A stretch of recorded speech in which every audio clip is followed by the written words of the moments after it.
একান্নবর্তী পরিবারের সব থেকে গুরুত্বপূর্ণ জায়গা ছিল রান্নাঘর, যা তখন কিচেন নামে পরিচিত হয়ে ওঠেনি। বর্তমানে মডিউলার কিচেন তো স্বপ্ন। ভোর থেকে শুরু হতো সাজো সাজো রব, কর্তাদের চা, খোকাদের দুধ, আর ব্যতিক্রমী বড় খোকা বা ছোট খোকার লেবু দেওয়া গরম জল। জল খাবারে পর্ব মিটতে মিটতে চলতো কাটাকুটি আর গপ্প। সাধারণত এই রান্নাঘরে একজন অঘোষিত নেত্রী থাকতেন, যার নজরে থাকতো সবকিছুই। শিলনোড়ার ভার অধিকাংশ ক্ষেত্রেই বাড়ির সবচেয়ে পুরনো গৃহকর্মীর হাতে থাকতো। পুরো রান্নাই হতো বাটা মশলাতে। সবজির কাঁটাকুটির দায় পড়তো বাড়ির মেয়ে ও নতুন বিয়ে হয়ে আসা বৌদির। এনারা সঠিক প্রশিক্ষণ পেয়ে পরবর্তীকালে রান্নার মহাগুরুতে পরিণত হতেন।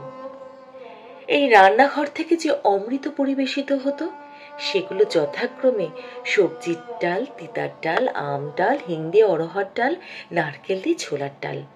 ভাজা থাকতো আলু, বেগুন, কুমড়ো ফুল, বড়ি, এছাড়া লাউয়ের খোসা ভাজা থেকে আলুর খোসা ভাজা পোস্ত দিয়ে। সাদা তিল দিয়ে শুক্তো এক থালা ভাত উড়িয়ে দেওয়ার জন্য যথেষ্ট। এছাড়া কাঁচা কলার খোসা, কাঁচা লঙ্কা, কালো জিরে আর রসুন দিয়ে বাটা খাওয়ার জন্য বহু বহু দূর হেঁটে চলে যাওয়া যায়।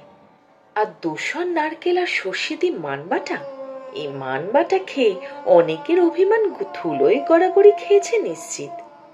তাছাড়া এঁচোড়, মোচা, পটল, ছানার ডালনা, ধোকার ডালনা এই রান্নাঘরগুলোতে আলো করে থাকতো। আগে মাছটা অধিকাংশ ক্ষেত্রেই বেশি হতো, তাই ফিরিস্তি দিতে গেলে অবশ্য ফোনের চার্জ শেষ হয়ে যাবে।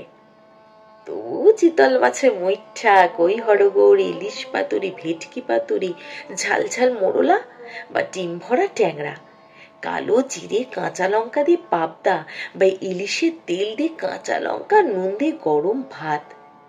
মাছের কাঁটা চচ্চড়ি মাঝে মাঝেই হতো গেস্ট অ্যাপিয়ারেন্স, তাতেই সবকিছু মাত।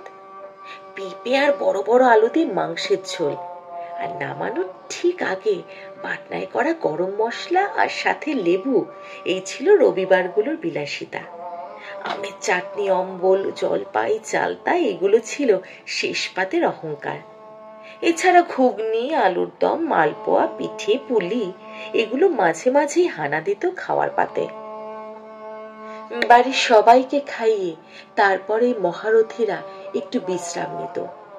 কখনো কখনো আচমকা চলে আসা মানুষজনও চারটি ভাত খেয়ে নিস্তার পেত।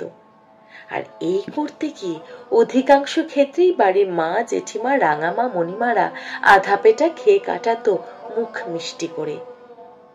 অনেকের জীবনে অনেক অপ্রাপ্তি, এরা ওই উনুনের ধোঁয়াতে কখনো ফোড়নের ছালে আসা চোখের জলটা সব দুঃখের সাথে মিশিয়ে ফেলতো অবলীলায়। সেই বড় মা, মেজো মা, ভালো মা, রাঙামা আর মণিমারা যেখানেই থাকো, ভালো থেকো। আজ শুধু রান্নাঘরের চাকচিক্য বেড়েছে, গাল ভরা বিদেশি নাম হয়েছে, কিন্তু গুণে আর সাথে আগের ভ্যাবসা কালি পড়া রান্নাঘর এদের জাস্ট ফুঁ দিয়ে উড়িয়ে দেবে।